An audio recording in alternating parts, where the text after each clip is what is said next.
Ella es María de Jesús Jaimes y fue lanzada de un quinto piso porque intentaron abusar de ella y al resistirse a la agresión, sus agresores la lanzaron al vacío, lo que posteriormente le causó la muerte. Como este caso, han habido muchas mujeres y niñas son abusadas y posteriormente asesinadas. Gritaba yo: Fátima, hija, por favor, grita, habla. Fátima, aunque sea muerta, pero te voy a encontrar, Fátima.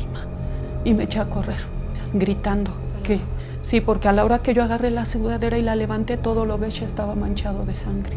Cuando alcancé a ver el tenis de mi hija, sentí algo que no les puedo explicar. Es un dolor que no tengo palabras para explicarles el dolor. Vi el tenis, un pedazo de calcetín de mi hija y su piel.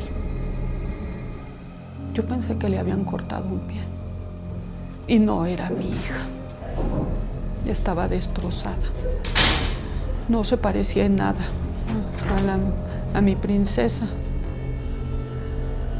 Ella es Valeria Gutiérrez, una niña de 11 años, quien se subió a una combi en el Estado de México. Sin embargo, el conductor de la combi, José Octavio N., cambió su recorrido. Después, abusó de Valeria y la asfixió hasta causarle la muerte. Su cuerpo fue hallado al otro día dentro del vehículo que había sido abandonado. Como estos casos, lamentablemente hay demasiados. Muchas mujeres desaparecen y posteriormente son encontradas sin vida. Los feminicidios son reales. Por desgracia, muchas mujeres en México y en el mundo son agredidas y posteriormente son halladas sin vida. Uno de los casos más famosos que ejemplifica lo anterior fue el caso del feminicida de Atizapán, un hombre quien durante años había asesinado a muchas mujeres, pero nadie se había dado cuenta de esto, porque él no parecía una persona agresiva, no parecía alguien a quien tenían que tenerle miedo, todo lo contrario, incluso parecía un anciano vulnerable, alguien a quien deberían tenerle cierta lástima. Lo que no sabían es que este hombre durante años había agredido sexualmente a muchas mujeres y posteriormente les había quitado la vida de una forma muy violenta. Andrés Mendoza, quien llevaba años asesinando mujeres, fue descubierto por el asesinato de Reina González Amador, una mujer a quien Andrés ayudaba ocasionalmente en su negocio, e incluso juntos parecían ser buenos amigos. Lo que Reina no sabía es que este hombre llevaba un tiempo acechándola, esperando la oportunidad perfecta para abusar de ella y acabar con su vida. Un día, Reina González desapareció, por lo que su esposo, Bruno Portillo, quien era un jefe de policía en el Estado de México, comenzó a buscarla desesperadamente. Primero, fue a buscar a Andrés Mendoza para interrogarlo, pues el día de la desaparición de Reina, ella y Andrés Mendoza habían salido juntos al centro de la ciudad porque tenían que reabastecer algunos productos para el negocio de Reina. Sin embargo, algo sospechoso es que cuando Andrés fue interrogado, mencionó que no sabía nada de Reina y que no la había visto en todo el día. El esposo, como jefe de policía que era, se dio entonces la tarea de rastrear las ubicaciones del celular de su esposa y revisar los videos de seguridad pública. Fue ahí que se dio cuenta que su esposa, efectivamente, sí estuvo cerca de la casa de Andrés Mendoza, y como éste le había mentido, diciendo que no sabía nada de ella, fue a confrontarlo nuevamente, se presentó en su casa y abrió la puerta por la fuerza. Sin embargo, cuando el oficial entró al lugar, se encontró con una terrible escena. Su esposa, Reina González, estaba muerta y desmembrada. Y aquí está destazada. Sí, está destazada, jefe. No sé qué pedo, pero aquí hay algo. ¿Necesitamos ver? Sí, jefe, sí es. Sí es, jefe. Afirma, es una mano humana, huevo, es ella. Es mi mujer, ¿no? Vámonos para acá. Aquí está su bolso. Es mi esposa, jefe. Aquí están sus pies, jefe. El señor Mendoza sabía cómo desmembrar los cuerpos, no solamente por la experiencia que llevaba asesinando mujeres, sino porque en el pasado también había atendido una carnicería. Es por eso que no le fue difícil desmembrar el cuerpo de Reina, aunque claro, ella no fue la única víctima de este cruel señor, sino que durante años, a través de engaños o por el uso de la fuerza, este hombre llevaba a algunas mujeres a su casa y una vez dentro, les quitaba la vida. En ocasiones, decía que él promovía algunos programas sociales y que podía brindar brindarles alguna ayuda. De esa manera, convencía a varias de sus víctimas para que lo acompañaran a su vivienda y una vez dentro, las mujeres no volvían a salir.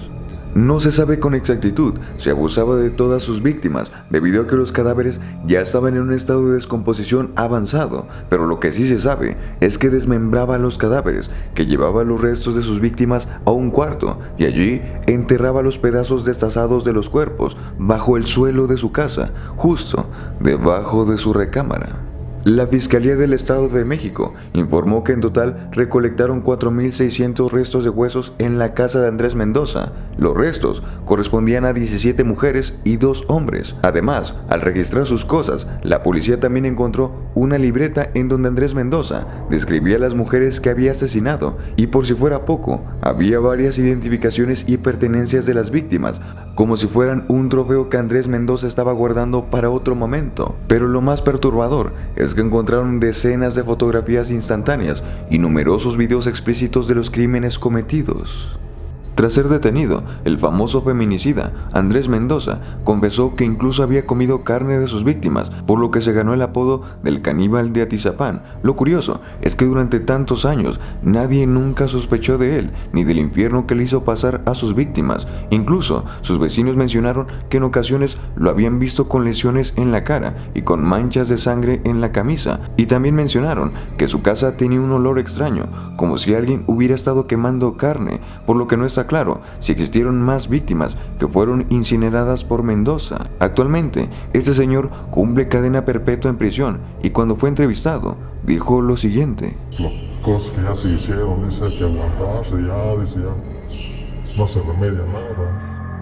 De acuerdo con la información disponible, prácticamente todas las mujeres están expuestas a vivir algún tipo de violencia, ya sea esto en el transporte público, dentro de sus familias, en el trabajo, etcétera, etcétera. Y esto ocurre sin importar su edad o su condición socioeconómica. Y esto no es algo que esté inventando yo, esto es algo que dice la Secretaría de Gobernación de México y también la ONU Mujeres México. Y estoy seguro que tú que estás viendo este video, también eres consciente de la violencia que pueden sufrir algunas mujeres, aunque en ocasiones no le prestamos la suficiente importancia a estos temas hasta que recordamos los casos más aberrantes que han existido, que parecieran sacados de las más crueles historias de terror que se han publicado. Aunque por desgracia, estos casos son reales, y uno de los tantos casos que ejemplifica todo lo que estamos diciendo fue el caso del monstruo de Ecatepec, un asesino de mujeres, quien confesó que si lo dejaban en libertad, seguiría asesinando a más mujeres.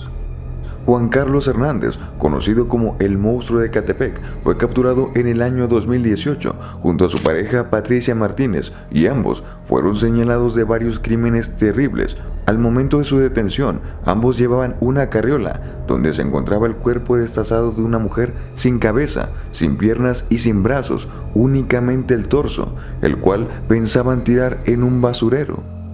Durante 6 años, Juan Carlos, junto a su pareja Patricia, se dedicaron a cazar a sus víctimas. No se sabe con exactitud a cuántas mujeres asesinaron, ya que cuando fueron detenidos, Juan Carlos confesó el homicidio de 20 mujeres. Sin embargo, las investigaciones reportaron que incluso puede haber más víctimas.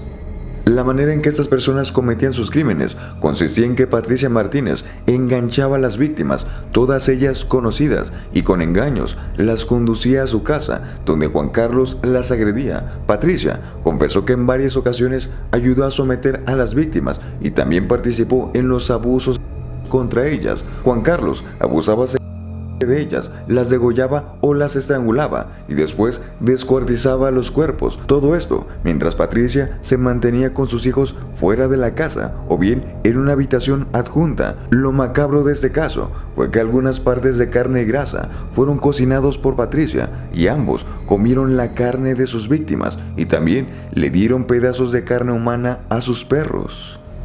Al principio, las víctimas eran mujeres que le gustaban a Juan Carlos, pero después, las víctimas eran todas aquellas mujeres a las que lograban engañar. Patricia se dedicaba a vender ropa usada, queso y esquites, y Juan Carlos comerciaba con perfumes, ropa y celulares, y con esas actividades se acercaban a las mujeres a las que citaban en su casa.